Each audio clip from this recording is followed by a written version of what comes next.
Lukas pasal 5 ayat 17, ya. Saya bacakan. Pada suatu hari, ketika Yesus mengajar, ada beberapa orang Farisi dan ahli Taurat duduk mendengarkan Yesus. Mereka datang dari semua desa di Galilea dan Yudea dan dari Yerusalem. Kuasa Tuhan menyertai dia sehingga ia dapat menyembuhkan orang sakit. Lalu datanglah beberapa orang mengusung seorang lumpuh di atas tempat tidur. Mereka berusaha membawa dia masuk dan meletakkannya di hadapan Yesus. Karena mereka tidak dapat membawanya masuk berhubung dengan banyaknya orang di situ, naiklah mereka ke atap rumah, lalu membongkar atap itu dan menurunkan orang itu dengan tempat tidurnya di tengah-tengah orang banyak, tepat di depan Yesus. Ketika Yesus melihat iman mereka, berkatalah Yesus, "Hai saudara, dosamu sudah diampuni." Demikian pembacaan firman Tuhan Lukas pasal 5 ayat 17 sampai dengan ayat yang ke-20 dengan tema dari Lembaga Alkitab Indonesia, orang lumpuh yang disembuhkan. Saudara, keadaan sekitar kita bisa temukan keadaan yang begitu miris. Orang-orang yang merasa hidup mereka tidak lagi punya harapan. Bahkan keadaan mereka rasakan tidak punya masa depan. Dan di dalam pergumulan yang terikat oleh keadaan yang sedemikian, siapakah yang membawa harapan? Siapakah yang membawa berita kesembuhan untuk mereka? Suatu hari ada kejadian, dua orang yang miskin, ya, mereka meminta-minta di jalan, dan kehidupan mereka di luar, di jalanan, didatangi oleh otoritas daerah kota setempat. Diberitahukan bahwa hari itu mereka perlu datang ke pengadilan. Mengejutkan sekali, mereka merasa tidak berbuat salah apa-apa. Mereka merasa mereka tidak berbuat kejahatan apa-apa, tapi dipanggil ke pengadilan. Ketika polisi menemukan mereka, bawa mereka pengadilan, hidup mereka begitu tegang, keadaan mereka begitu mengkhawatirkan keselamatan mereka, karena mereka tidak menemukan alasan mereka harus dibawa polisi ke pengadilan. Tapi saudara tahu apa yang terjadi? Hari itu pengadilan memutuskan bahwa mereka menerima warisan dari seorang yang meninggal. Saudara, itu berita yang menggemparkan bagi mereka seperti halilintar di siang hari bolong, yang mengejutkan mereka karena tiba-tiba mereka menerima uang dengan jumlah yang sangat besar. Berarti keadaan mereka dari kemiskinan, dari kehidupan di pinggir jalan bisa berubah. Karena mereka bisa beli rumah, bisa berubah semuanya. Tapi yang mengejutkan lebih lagi adalah siapa yang mau memberikan mereka harta yang mereka tidak tahu itu siapa. Saudara tahu siapa?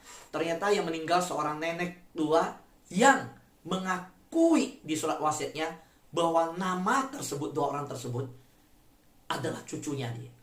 Dan dia limpahkan. Yang selama ini hubungan mereka tidak terbuka dan tidak dibukakan oleh sang nenek. Saudara, kalau dua orang ini begitu mengejutkan menerima harta yang berlimpah-limpah tiba-tiba dari keadaan gelandangan menjadi seorang yang menerima hak waris, bagaimana dengan keadaan orang lumpuh ini? Dia jelas tidak bisa berjalan. Dia jelas seorang yang tidak bisa melangkah ketika mendengar berita bahwa ada satu pribadi yang iblis pun tunduk, tidak ada satu penyakit pun yang di hadapannya bisa bertahan. Bahkan orang mati pun bangkit. Dia bisa berjalan di atas air. Dia bisa menyembuhkan orang buta. Pertanyaan orang lumpuh ini, ia orang mati, ia orang buta, masih bisa berjalan dengan tongkat. Ia orang mati, Yesus datang ke dia. Tapi saya orang lumpuh, siapa yang akan membawa Yesus datang kepadaku? Ia wanita yang pendarahan bisa merangkak datang menjamah jubah Yesus. Oke, orang kusta yang datang berteriak, "Yesus, kasihanilah kami." Tetapi saya orang lumpuh, siapa yang akan membawa Yesus datang kepadaku? Kalau orang mati, orang itu ia mati, tapi keluarganya yang sudah meninggal itu akan datang cari Yesus, mendoakan dia. Tapi siapa yang membawa saya? Siapa yang membawa Yesus datang? Ketika dia berpikir siapa yang membawa Yesus datang, tiba-tiba mengejutkan, saudara. Ada sahabatnya yang membawa dia datang kepada Yesus. Saudara, saya menemukan bahwa banyak orang dalam keadaan mati rohani yang membutuhkan sahabat-sahabat rohani yang membangkitkan mereka. Saat ini banyak yang berkata, saya tidak punya harapan dalam bisnis saya tidak punya harapan di karir saya tidak lagi punya harapan di dalam masa depan pendidikan anak saya, karena apa yang saya siapkan untuk pendidikan anak saya di kuliah sudah habis di masa ini, di masa sekolah online, karena bisnis saya harus pakai uang itu dan saya gagal. Berapa banyak orang dalam keadaan yang begitu minim dan keadaan yang mengasihani diri, tidak ada harapan, dan saat ini membutuhkan kekuatan dari sahabat rohani. Nah, mari saya menyiapkan kepada kita untuk melihat beberapa bagian slide ini. Selalu kita lihat bersama-sama. Hari ini saya percaya apa yang dikatakan oleh Galatia pasal 6 ayat 9. Saya ambil untuk kita dari bagian ini. Sebentar, saya bacakan. Janganlah kita menjadi lelah dalam berbuat baik, karena pada waktu yang tepat kita akan menuai panen jika kita tidak menyerah. Yang percaya kita akan menuai panen, lambaikan tangan. Puji Tuhan. Yes. Saudara, firman Tuhan berkata, kalau kita tidak menyerah. Saudara, ada banyak orang boleh menyerah dengan keadaannya dan berkata, saya nggak ada harapan. Saya seorang yang selalu mengulang kesalahan. Bahkan saya sampaikan, kita pernah mendengarkan kesaksian yang saya sampaikan bahwa saya pernah melayani orang yang 7 kali di penjara. Saudara, ada orang-orang yang sudah menyerah bahkan dengan keadaan diri mereka. Tapi saya ingin mengajak kita bersama-sama, jangan menyerah dengan keadaan sekitar kita. Keadaan ini, pandemi ini adalah kesempatan untuk kita lebih melayani Tuhan. Jangan kita menjadi lelah dalam berbuat baik. Pada waktu yang tepat kita akan menuai panen jika kita tidak menyerah. Saudara pernah layani orang yang waktu saudara lihat sepertinya ada harapan. Nggak mungkin orang ini percaya pada Tuhan. Orang di rumahnya masuk pintu, di depan, di kamar, di mana-mana dia nyembah bukan Tuhan. Ketika bicara Yesus dia bisa marah besar. Kita pergi ke toko dia pakai segala macam mengandalkan bukan Tuhan. Tapi saudara, hari ini bukankah orang yang dulu engkau anggap tidak mungkin datang ke Tuhan, hari ini datang ke Tuhan? Saudaraku, kita tidak boleh berhenti untuk menabur. Orang yang menuai karena dia menabur. Tidak menabur, tidak mungkin menuai. Dan waktu kita sudah menabur, kita pun tidak boleh menyerah. Karena apa yang kita tabur, pasti kita tuai. Demikian juga hari ini. Saya ingin mengajak kita melihat bagian firman Tuhan yang berkata tentang kegigihan. Jangan berkecil hati. Awas ya. Maaf. Ketika saya melihat 4 orang yang dengan gigih mengangkat temannya ini datang kepada Yesus, saya melihat mereka adalah sahabat rohani yang dibutuhkan di masa seperti ini. Nah, apa ciri-ciri sahabat rohani? Sebaiknya saudara miliki. Apakah itu kita sebut bapak rohani, ibu rohani, kakak rohani? Saya melihat orang yang memiliki kakak rohani, ibu rohani, bapak rohani, sahabat rohani, itu punya kehidupan rohani yang kuat. Pertanyaannya adalah, Pak Fu, saya sudah mendengar tentang manfaat memiliki sahabat rohani. Tapi bagaimana menemukan sahabat rohani itu? Sahabat rohani itu, kita melihat bagaimana dia tidak menyerah dengan keadaan sahabatnya. Bahkan sekalipun sahabatnya sudah menyerah dengan dirinya sendiri, dia tidak menyerah. Dia punya namanya kasih sayang, peduli. Saudara, sahabat-sahabat doa, orang lumpuh itu sembuh karena teman-temannya peduli. Mereka tidak mau menyerah dengan keadaan teman lumpuhnya. Mereka percaya bahwa mereka kalau bersama-sama memberikan kasih sayang perhatian, dengan sungguh-sungguh menyiapkan satu tindakan, mereka bisa melakukan sesuatu untuk kesembuhan bagi temannya. Berapa banyak di antara kita yang kita kembali peka dengan keadaan sekitar kita, dan kita peduli. Sahabat rohani itu peduli. Kita tahu Harun dan Hur peduli akan keselamatan Yosua dan kawan-kawan di baris depan. Mereka peduli akan Musa yang mengangkat tangan untuk kemenangan perang di depan.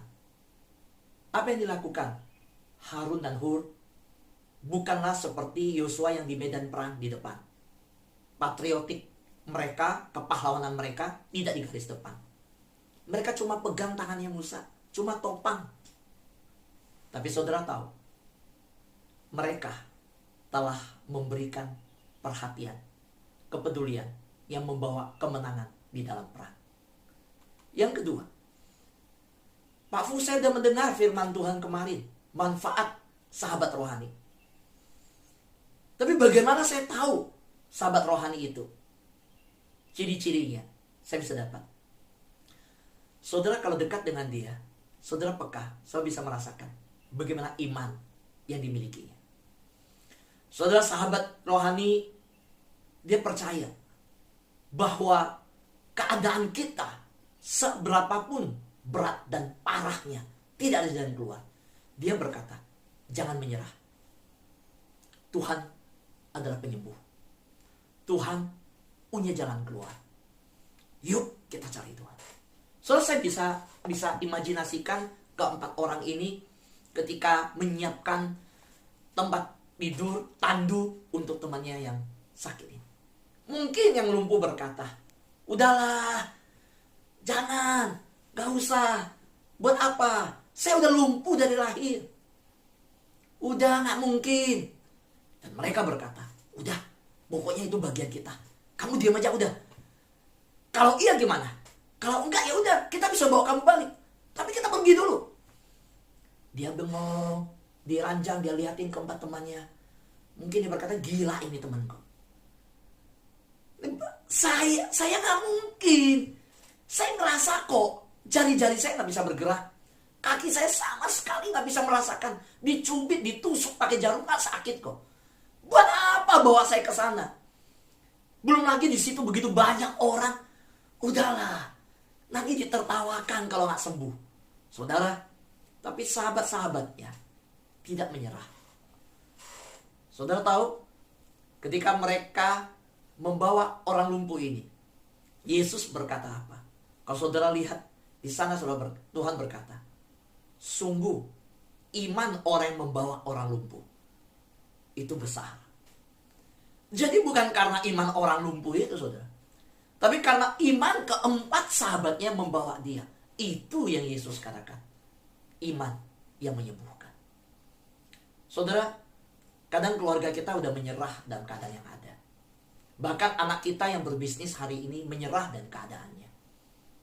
Saudara mungkin punya keluarga, suami saudara berkata, aku capek dan keadaan ini. Pandemi gak selesai-selesai. Tapi saudara tahu, sebagai istri, perkataanmu berkuasa. Engkau menepuk dan berkata, Pak, yuk kita datang sama Tuhan.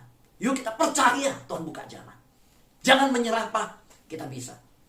Ketika istrimu menyerah dalam usaha online-nya, dia berkata hari ini sepi ya, jualan online gak laku. Bahkan sudah bulan ini sepi. Sebagai suami kita berkata, nah papa mah, Tuhan sanggup buka jalan. Oke, kita akui online-nya sepi. Tapi Tuhan bisa kasih berkat dengan jalan lain. Yuk mah, kita tetap berharap sama Tuhan. Tuhan sanggup. Saudara, apa ciri karakteristik dari teman orang lumpuh tersebut? Yang ketiga saya melihat, mereka bukan hanya berkata-kata, mereka bertindak. Mereka orang yang bukan diam, mereka melakukan sesuatu. So, mereka bukan hanya berdoa untuk sahabatnya yang terjebak tidak bisa bergerak karena lumpuh, tapi mereka mengambil tindakan. Saudara, sudah waktunya kita bukan berkata saya topang dalam doa, saya mendoakan. Baik, kita harus mendoakan. Tapi coba pikirkan, ketika teman kita yang isolasi mandiri, bisakah kita kirimkan makanan dan menelpon berkata, saya gantung makanannya di pagar ya, kamu ambil. Oh, kamu batuk ya? Seperti saya pernah ngalamin ketika teman saya berkata, aduh Pak Fu, itu obat Lianhua di rumah banyak, ini kirim, itu kirim.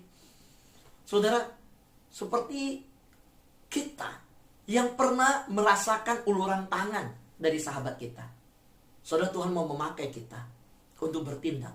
Karena iman bukan hanya perkataan, bukan confession. Ada banyak orang di dalam iman hanya iman pengakuan, tapi bukan iman tindakan. Yakobus berkata, tunjukkan imanmu, aku tunjukkan perbuatanku. Di dalam firman Tuhan dikatakan, jangan jadi pendengar saja, tapi pelaku firman. Saudara, keempat orang ini, sahabat dari si lumpuh ini, mereka tidak berdiam. Mereka mungkin memperbaiki tandu yang ada untuk kuat dipegang. Mereka melakukan satu tindakan untuk pergi mencari kabar tentang Yesus. Mereka tahu Yesus ada di Kapernaum, mereka bergerak ke sana. Mereka bertindak. Saudara, seorang sahabat rohani tidak berdiam diri ketika melihat sebuah kegagalan. Mereka bergerak, mereka bertindak. Saudara, saat ini Indonesia butuh orang yang bukan orasi, bertindak. Saat ini, apa yang Tuhan taruh di hatimu untuk bertindak? Lihat keluargamu. Saudara, saya melihat sahabat doa ada yang mengumpulkan keluarganya. Zoom. Bisa rutin mengumpulkan keluarga, keponakan, keluarga, sahabat, saudara untuk berdoa bersama-sama. Setiap minggu. Saya bilang, sangat baik. Sebuah tindakan. Bisa bertemu lewat Zoom untuk keluarga. Lalu yang keempat. Apa yang keempat orang lakukan? Mereka gigih. Mereka tidak menyerah. Mereka ngotot. Sudah bayangkan mereka datang. Mereka lihat. Begitu banyak orang. Mereka tidak prediksi mungkin. Bahwa mereka datang di waktu yang semua orang sudah ada di sana. Nah sekarang, sudah sampai di sana mereka bawa. Lalu mereka harus bagaimana? Mereka bisa memilih. Kita pulang kembali. Karena banyak orang tidak bisa masuk. Sudah permisi-permisi, siapa yang mau kasih masuk? Karena semua orang sudah mau melihat Yesus. Dan saya tahu, bahwa kemungkinan orang lumpuh itu juga berkata, udahlah. Udah, balik aja. Lihat begitu banyak orang. Dan beresiko ketika membuka atap, menurunkan, itu juga punya risiko. Tapi mereka tidak menyerah. Mereka gigih. Sahabat doa. Yang saya mau sampaikan tentang kegigihan. Jangan berkecil hati sewaktu Anda mencoba menjangkau keluarga, menjangkau teman, dan kenalan Anda dengan Injil. Jangan menyerah. Jangan mengizinkan kesulitan mematahkan semangat mereka.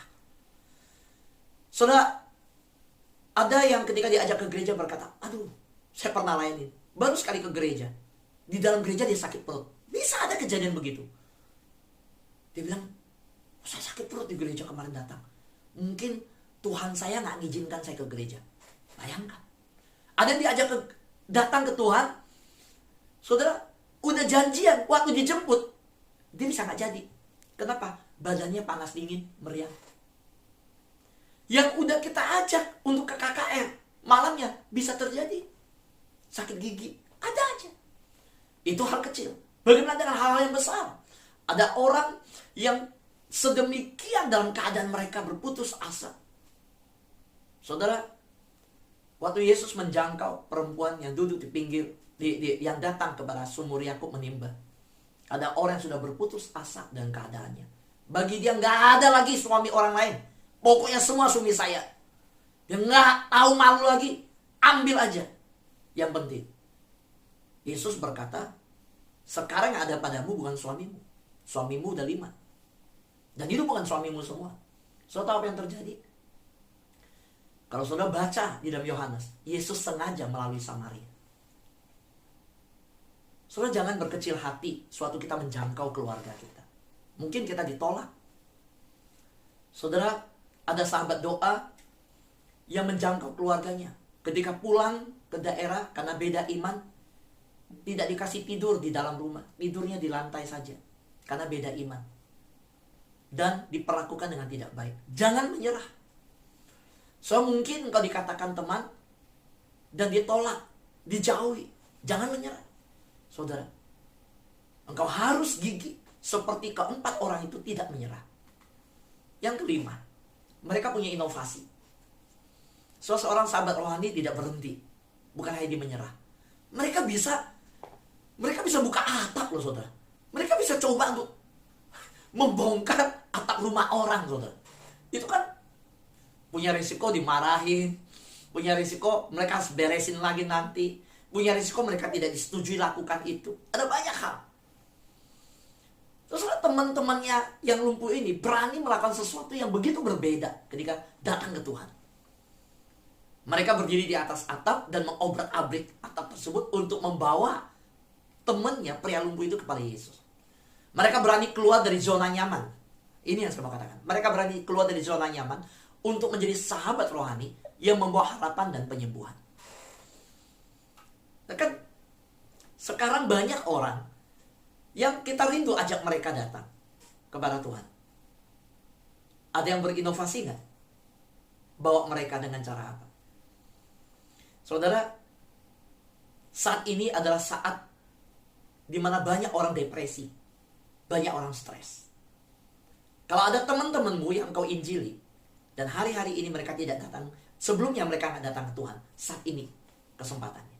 Tapi harus ada inovasi. Saudara, kan bisa pasang status di WA. Di sahabat doa ada satu anak Tuhan yang selalu minta, Pak Fu kirimkan gambar-gambar khotbah yang sudah dikhotbahkan ke saya. Saya mau pasang di status. Karena di kontak, kalau WA, kontak nomor itu dari berbagai kalangan, berbagai iman, berbeda-beda. Mereka buka, biar mereka baca, dan biar Roh Kudus yang berbicara sama mereka. Ada yang kirim di Facebook. Habis khotbah ini saya lihat ada yang ambil khotbah ini di YouTube. Ini kan live streaming di YouTube. Dia ambil linknya di YouTube, dia taruh di Facebook. Sehingga orang bisa ikut ibadah ulang lagi. Saudara, saya percaya Tuhan sedang bekerja melalui keluarga dan melalui media. Dan juga membangkitkan anak-anak muda. Dulu anak-anak muda di gereja mungkin sebagian yang tenaganya terpakai. Tapi hari-hari ini, saudara lihat, gereja melirik anak-anak muda. Terus siapa yang bisa live streaming di YouTube? Siapa yang bisa ngerjakan semua? Teknologi Zoom dan lain semua. Anak-anak muda. Saya percaya Tuhan akan pakai anak-anak muda dengan luar biasa. Dan kedua, Tuhan akan pakai media sosial. Tuhan akan pakai teknologi. Nah, lakukan inovasi dalam pelayanan. Ya, kita lakukan khotbah ini, kita potong menjadi 3 menit. Ada anak Tuhan sahabat doa di Semarang berkata, Pak Fu sini khotbahnya, saya bikin jadi 3 menit.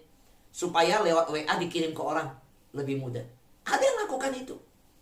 Saya masih ingat ketika tahun lalu di bulan November, pada waktu mulai khotbah seperti ini. Lalu ada sahabat doa berkata, Pak Fu rekam khotbahnya. Jadi, waktu itu kita tidak rekam sama sekali. Dan tidak taruh di YouTube. Belum ada YouTube di awal. Lalu mulailah berkembang, Pak Fu ketika khotbah di Zoom, biar langsung ada di YouTube. Sehingga orang bisa ikut di YouTube. Dan masih bisa diulang setelah dengar ini. So, saya lihat hati yang begitu rindu Injil diberitakan ketika disampaikan ke saya. Saya tahu ini hati rindu memberitakan Injil. Lalu ada anak Tuhan berkata, Pak Fu setiap hari khotbahnya kirim ke saya. Pak Fu rekam tapi belakangnya kasih green screen. Nanti khotbahnya saya edit lagi, kasih PowerPoint-nya muncul, diganti dengan latar belakang. Nah, Pak Fu upload di YouTube. Saya diajarkan. Sehingga sekarang setiap minggu ada 6 khotbah sahabat doa di YouTube. Setiap minggu. Kan setiap hari Sabtu. Senin sampai Sabtu. Setiap hari Sabtu. Dan selama sebulan, setiap bulan saya berkhotbah. Yang di sahabat doa saja. Saudara, itu 24 khotbah. Dengan tema yang berbeda.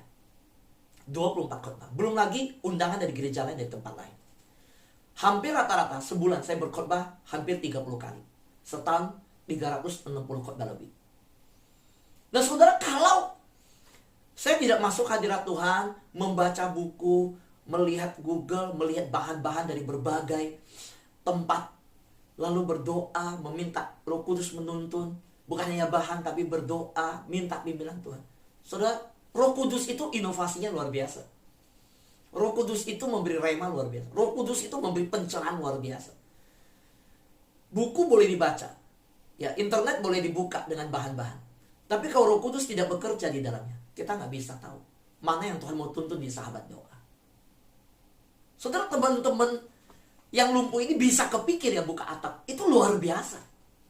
Dan saudara coba lihat, ketika saudara berusaha, berdagang, bisnis, bagaimana menata keluargamu di masa pandemi, mulai menata ulang, usaha saudara, karir saudara, bagaimana pencapaian target saudara.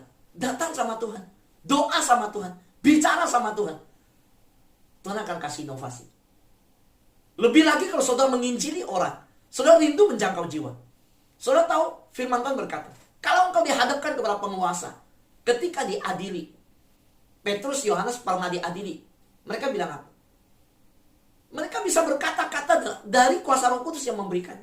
Jadi kalau engkau dihadapkan ke penguasa, jangan takut bicara apa. Roh Kudus akan berikan itu. Siapakah inisiator yang terhebat di dunia? Roh Kudus. Siapakah yang memberi inovasi dan inovator yang terhebat? Roh Kudus. Karena itu saudara, saya percaya bahwa kalau kita mau dipakai Tuhan, Tuhan akan pimpin kita dengan inovasi-inovasi dalam pelayanan, dalam menjangkau jiwa. Yang keenam, kerjasama. Saudara, kenapa saya katakan kerjasama? Saya bertumbuh rohani saya. Itu lihat apa enggak? Saudara tahu, saya lewat KTB. Dulu gereja saya waktu saya remaja namanya Kelompok Tumbuh Bersama, KTB. Saudara, kami hanya berenam. Lalu makin lama jadi 10. Waktu itu sampai 12 orang. Kami ketemu setiap seminggu sekali. Bergantian di rumah teman. Remaja loh, tapi saya haus sekali. Yang kami lakukan apa? Karena gereja belum punya komsel. Di daerah saya begitu kecil.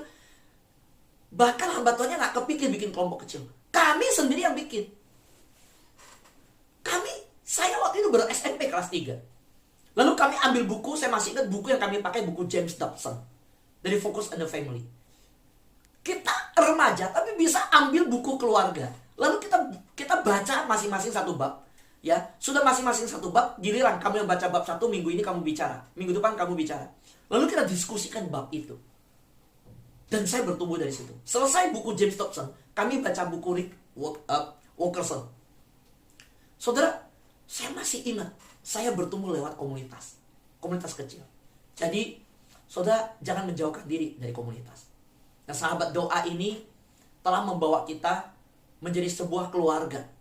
Dan saya lihat sekarang udah jumlah 150 lebih. Maka saya sangat berharap saudara masuklah ke kelompok kecil. Saudara, kalau ada waktu dan teman yang mau membahas firman Tuhan yang diterima di pagi hari, ya, siapa yang mau ketemu Senin atau Selasa atau Rabu, 10-12 orang, bikin kelompok kecil. Nanti saya tentukan siapa pemimpin di sana kelompok kecil, ya. Nah, bahasnya apa? Bahas firman Tuhan pagi hari yang udah didengar. Nah, kita tanya jawab, kita diskusikan. Saudara boleh bertanya. Jadi tidak hanya pagi hari terima selesai, tapi kita diskusikan lagi. Dan bukan hanya diskusi, bukan soal bicara diskusi, tapi mulai kelompok kecil itu saling kenal, saling mendoakan. Jadi membagikan rema yang didapat. Kalau ini kan selesai dengan khotbah, selesai. Tapi kalau kita ketemu lagi nanti kelompok kecil itu, maka kita bisa berkata, saya dapat ini loh tadi pagi. Saudara dapat apa? Lalu kita saling mendoakan. Lalu mulai bisa membuka apa yang menjadi pelayanan kita, pergumulan pribadi kita. Saudara, kita perlu bekerja sama. Keempat orang tersebut, kalau tidak bisa kerja sama, tidak mungkin orang lumpuh itu bisa dibawa kepada Yesus. Yang terakhir, pengorbanan. Saudara, keempat orang tersebut harus menanggung banyak pengorbanan. Waktu, uang, usaha, perasaan, siap untuk dikata-katain orang mungkin. Saudara, dalam pelayanan selalu ada biaya untuk membawa seseorang kepada Kristus. So mungkin harus ajak dia makan ke Bebek HT gitu ya. So mungkin harus ajak dia makan kemana. Saudara mungkin perlu berkunjung ke dia, bayar waktu. Ada banyak hal. Saudara harus siap berkorban untuk bawa orang kepada Tuhan. Sahabat doa, coba ingat bagaimana waktu kita dijangkau oleh Injil. Orang juga berkorban bagi kita. Saudara, Lukas pasal 16 ayat 9, saya ambil dari terjemahan bahasa Inggris NLT ya, ke dalam bahasa Indonesia. Gunakan sumber daya duniawi Anda untuk memberi manfaat bagi orang lain dan berteman. Kemudian ketika harta Anda hilang, mereka akan menyambut Anda di rumah abadi. Jadi saudara, ini terjemahan kaku ya, kaku begini. Tapi saya menangkap nih, Yang dimaksud adalah bahwa jangan takut kehilangan ketika dalam pelayanan. Karena Tuhan akan gantikan. Karena apa yang kita tabur, itu yang akan kita tuai. Saudara, saya mengajak kita jangan lupa bahwa keempat orang tersebut, kelompok yang kecil, telah membawa orang lumpuh itu mengalami kesembuhan. Kelompok kecil harus rela berkorban jika ingin menjadi agen penyembuhan di dunia. Saudara, maukah saudara menjadi kelompok kecil seperti 4 orang itu? So, mungkin mulai dari 4 orang atau 5 orang. Tapi saudara adalah pribadi-pribadi yang siap untuk dipakai oleh Tuhan. Saya berdoa bahwa sahabat-sahabat di tempat ini, di Zoom ini, ya, setelah kemarin kita membahas manfaat memiliki sahabat rohani. Lalu hari ini 7 karakteristik sahabat rohani seperti apa? Coba kita lihat ke-7 itu. Poin yang mana kita belum ada? Bagian yang mana kita belum ada?